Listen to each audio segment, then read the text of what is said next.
listening to LOA Recon with the Good Vibe coach Jeanette Ma, where we dissect the ins and outs and the art and science of conscious creation, all intended to amp up your manifesting game. Let's have some fun together.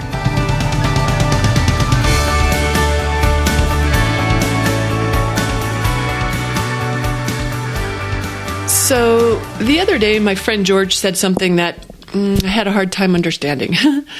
He said, "Well, I guess I'll go make breakfast." I was like, dude, you are totally saying it wrong. It goes like this: I guess I'll go make breakfast or something. And it's got to be happier than that. It's breakfast. There's going to be breakfast. That's a fabulous thing. Don't understand how he could get that so wrong. And then I heard him say one day, he said, I've got weeds to pull. Okay, that's another thing. He was totally saying wrong. It goes like this: I've got weeds to pull. Look, I have a yard. George has a yard too. We live in different climates, though. My weather's more severe than his is. When weeds come, that means there's no more snow shoveling. Probably not. It means it's time to get out in the yard. It means all sorts of good things. I actually like pulling weeds too, not just planting flowers. I like pulling the weeds too. I like tending the garden. And you know what else I like about pulling weeds is that, well, number one, I have a yard. That's cool. Number two, I am the boss of it. I get to decide that weeds are going to be pulled instead of sprayed. I really like that. Has not always been the case for me. That was a big point of contention in the last place that I lived. So, yeah, I was totally saying that wrong. I actually went and pulled his weeds. That's how excited I was that he had weeds to pull. You know what? And he did it again one day when he texted and I called him and he said, I got suspended. And he didn't mean it happy. The way that goes is like this: I got suspended. He and I had been talking about what a pain in the butt it was for him to still be working that job while we were fostering these puppies and kittens together. It's a lot of puppies and kittens we have at once. And we'd said many times how much easier this would be if he didn't have that job to go to. And then he got suspended for 2 weeks. I was like, you are definitely saying that wrong. That is nothing but good news. I know, I understand why he didn't see it that way. But see how it's the same words, but a totally different vibration? It made me think that getting aligned to what we want is a simple matter of just saying it differently. Very same words, totally different vibration. Just say it differently. So I thought, all right, I'm going to try this out my own self. I've been field testing it for you before I presented this to you in a podcast. One of my first opportunities was when I discovered that Molly had peed again on the carpet. That still gives me pause. I said it like this. I said, Molly peed again. Instead of saying it like, Molly peed again. There's Molly right now. Hi, girl. Hi. Did you feel me talking about you? She didn't hear me because she's mostly deaf. This is the girl who spent 15 years in a kennel being bred. When I got her, she was a hospice foster. They didn't expect her to live, but she was rescued from a farm where she'd just been used for breeding, and she didn't even know how to walk up steps. How sad is that? She didn't understand cars. She didn't understand treats or licking a person's plate. She didn't wag her okay, I'll stop telling you all the things that Molly didn't do. But she's doing them now. She knows how to stick her head outside the window. She understands getting treats. We've been working on her house training. This isn't house training that's making her pee. It's, I don't know if it's old age or her medication or something. I don't know, but I know that if I'm saying it in a way that doesn't feel good, it might just be that I'm saying it wrong. And if I could practice saying it differently, then my vibration changes, and then I'm in alignment to good things instead of things that I don't want. And I know one reason why I could say it with enthusiasm that Molly peed again, because for a variety of reasons. Number one, the reason I have Molly is because I don't have Joe. And Joe was my absolute favorite. I've had a lot of dogs that I love dearly, but man, did I love Joe. And I would give just about anything. Oh, is that true or an exaggeration? Maybe an exaggeration. I would love to clean up a big pile of Joe's poop again. At the time I was doing it, I didn't really love it. But man, did I love that guy. So the fact that Molly's peeing here, maybe I could learn from that other experience and just be glad Molly's still here. She's still here. And guess what? I wanted new carpet anyway. So she's just really helping me justify the expense when we finally get around to doing that. And hello, Molly's been here almost a year. I've had her almost a year. Next month, it will be a year. And when I got her, like I said, they didn't expect her to live long. The vet wouldn't even consider doing a space surgery on her because of her age. She's so old. Oh my gosh. We've been through 2 heat cycles with Molly already, and now I totally understand the spiel everyone gets when they're debating whether to spay their female dog or not. Oh my gosh, yes, the answer is always yes, spay the female dog. Oh, hello. Okay, I'm getting sidetracked.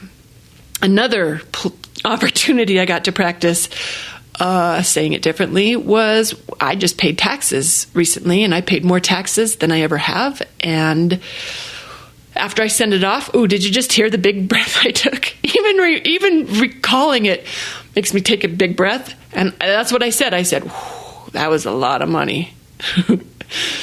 And I asked myself, because that didn't feel good, that didn't feel fabulous. And I asked myself, are you saying it wrong? And I tried saying it differently. That was a lot of money! With an exclamation point, happy.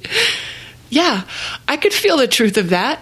Every conscious creator who's ever had to find a better feeling thought about paying taxes knows the go-to thought is, well, paying taxes means you made money to have to pay taxes on, and that is a legit better feeling thought. And it's true. I made more money than I've ever made in my entire life. It was really cool. And I paid a lot in taxes. So that tip-off, when I said it in a way that didn't feel good, that's my clue that you're saying it wrong, Jeanette. You know what happened is I sat down to record this episode. I had an open afternoon and I thought, what should I do? And I thought, I'll record that podcast on You're Saying It Wrong because I've been practicing it long enough. I think I can talk about it. And I pulled out the microphone and plugged it in, but it was hard because Elvis was in my lap and we don't fit under the desk when Elvis is here. And I was like, Elvis is on my lap. And I was like, oh, girl, you're definitely saying that wrong because Elvis is my favorite cat. If you ever hear me talk about anyone else as my favorite cat, it's probably true. I have a lot of favorites, but Elvis really is my favorite cat. He's my true love. And though for me to be saying it like, Elvis is on my lap like that's a problem, that's ridiculous. I am definitely saying that wrong. Elvis is on my lap. That's the best thing ever, especially lately because he's been so mad about all these fosters. We got 8 foster puppies and their foster mom and 5 foster kittens and their mom. And Elvis isn't happy about that, especially because that dog turned out to be kind of cat aggressive. She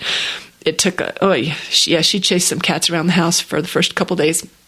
So the fact that Elvis is on my lap, it really is a win. I can genuinely feel the truth of saying that one differently.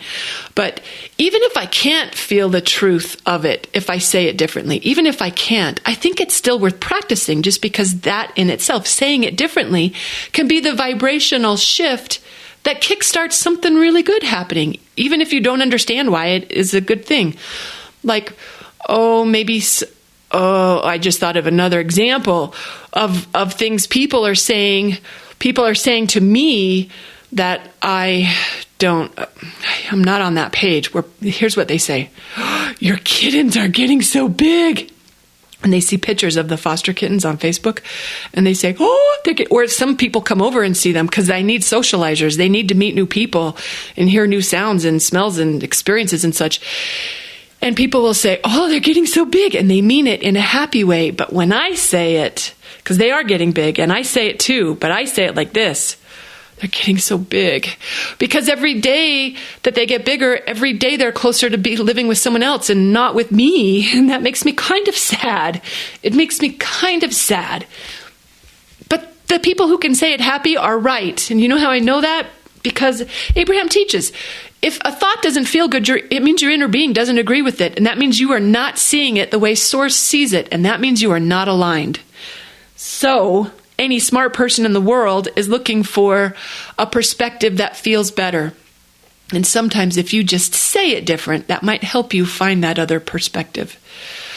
So there could be some fun ways to practice this. The other night I was this is a thing I hear a lot of people say, and they don't mean it happy. They mean it exhausted when they say, I'm so tired. They don't mean it in a good way. But guess what? I heard myself saying it the other night, and I did mean it in a good way, because I've had there have been some sleep challenges especially with new puppies around and cats who are mad about it. And even dogs who are they're out of their, they got other dogs laying in their beds. Anyway, everyone's a little out of sorts. And it's been sleep disturbances, and that is not my favorite thing at all. And one night, it was right around bedtime. Can you hear me? I'm already getting excited. It was a delicious feeling to realize I'm getting tired. Like, I'm tired. And it meant I was going to sleep. It was a beautiful, beautiful thing. Anyone who's had any sort of insomnia, I know you know what I mean. So, some things might not be easy to legitimately understand why we would be saying it in a positive way, but it might be worth trying. I'm just saying.